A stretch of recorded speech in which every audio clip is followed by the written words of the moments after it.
Details చూస్తే రాజ్యసభ రేసులో ఎవరు ఎంపిక అవుతారనే దానిపై ఉత్కంఠ నెలకొంది.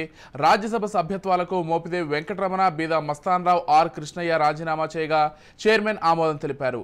3 సీట్లలో 1 జనసేనకు, మరో 2 టీడీపీకి దక్కుతాయంటూ ప్రచారం జరుగుతోంది. బీజేపీ కూడా ఓ సీటు అడిగే అవకాశం లేకపోలేదు. దీంతో ఇప్పటి నుంచి రాజ్యసభ సీట్ల కోసం ఆంధ్రప్రదేశ్లో ఇప్పటికే కొన్ని నామినేటెడ్ పదవులను భర్తీ చేశారు. టీడీపీ, జనసేన, బీజేపీకి చెందిన నాయకులకు ఈ పదవుల్లో అవకాశం కల్పించారు. రానున్న రోజుల్లో మరికొన్ని పోస్టులను భర్తీ చేయనున్నారు. ఇదే సమయంలో ఏపీ నుంచి 3 రాజ్యసభ స్థానాలను ఖాళీగా ఉంచడంతో త్వరలో ఉప ఎన్నికలు జరగనున్నాయి.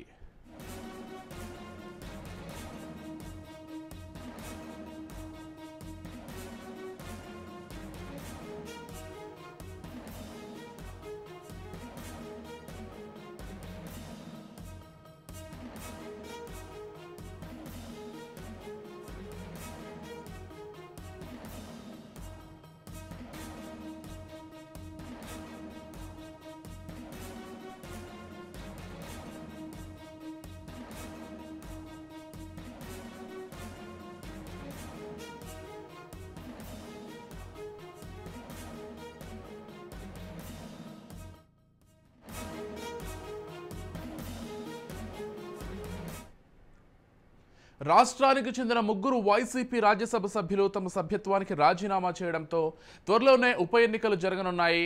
మోపిదేవి వెంకటరమణ, బీదా మస్తాన్రావు, ఆర్ కృష్ణయ్య తమ రాజ్యసభ సభ్యత్వాలకు రాజీనామా చేయగా చైర్మన్ ఆమోదం తెలిపారు. 3 సీట్లలో 1 జనసేనకు, మరో 2 టీడీపీకి దక్కుతాయంటూ ప్రచారం జరుగుతోంది. బీజేపీ కూడా ఓ సీటు అడిగే అవకాశం లేకపోలేదు. దీంతో ఇప్పటి నుంచే రాజ్యసభ సీట్ల కోసం పలువురు నాయకులు ప్రయత్నం చేసుకుంటుండగా టీడీపీ, జనసేన అధిష్టానం మాత్రం రాజ్యసభ సీట్ల విషయంలో క్లారిటీకి వచ్చినట్లు తెలుస్తోంది.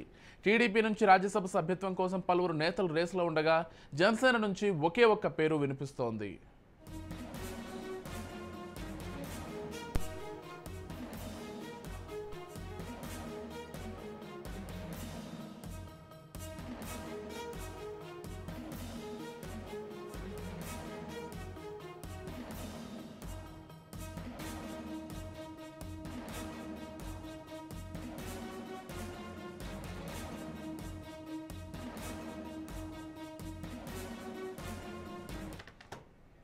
జనసేన నుంచి రాజ్యసభ సభ్యుడిగా డిప్యూటీ సీఎం పవన్ కళ్యాణ్ సోదరుడు నాగబాబు పేరు వినిపిస్తోంది. ఎన్నికల సమయంలో చురుగ్గా ప్రచారంలో పాల్గొనడంతో పాటు పిఠాపురంలో పవన్ కళ్యాణ్ ప్రచార బాధ్యతలను నాగబాబు భుజాన వేసుకున్నారు. రాష్ట్ర వ్యాప్తంగా పర్యటిస్తూ కార్యకర్తలు ఆత్మస్థైర్యాన్ని నింపే ప్రయత్నం చేశారు. తాను ఎన్నికల్లో పోటీ చేద్దామని భావించినప్పటికీ పొత్తుల కారణంగా ఆయనకు అవకాశం దక్కనప్పటికీ నిరుత్సాహపడలేదు. కూటమి గెలుపు కోసం కష్టపడ్డారు. దీంతో జనసేన నుంచి రాజ్యసభ రేసులో నాగబాబు పేరు ప్రముఖంగా వినిపిస్తోంది. నాగబాబును రాజ్యసభ సభ్యుడిగా ప్రతిపాదిస్తే పార్టీలో వ్యతిరేకత ఉండకపోవచ్చు. నామినేటెడ్ పదవుల కంటే రాజ్యసభ సభ్యుడిగా అవకాశం ఇస్తే నాగబాబుకు సరైన గౌరవం ఇచ్చినట్లుగా ఉంటుందనే ఆలోచనలో పవన్ కళ్యాణ్ ఉన్నట్లు తెలుస్తోంది. రానున్న రోజుల్లో జనసేన అధ్యక్షులు ఎలాంటి నిర్ణయం తీసుకుంటారనేది వేచి చూడాలి.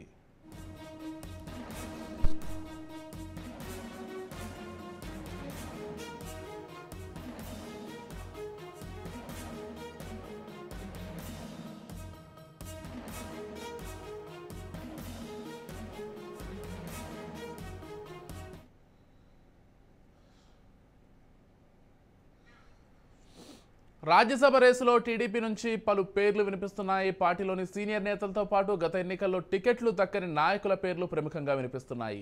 కేంద్ర మాజీ మంత్రి అశోక్ గజపతిరాజు, మాజీ మంత్రి యనమల రామకృష్ణుడు, దేవినేని ఉమామహేశ్వరరావు పేర్లు వినిపిస్తున్నాయి.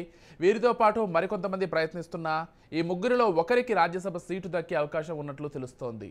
టీడీపీ జాతీయ అధ్యక్షులు చంద్రబాబు రాజ్యసభ సీటు ఎవరికి ఇస్తారనేది ఆసక్తికరంగా మారింది.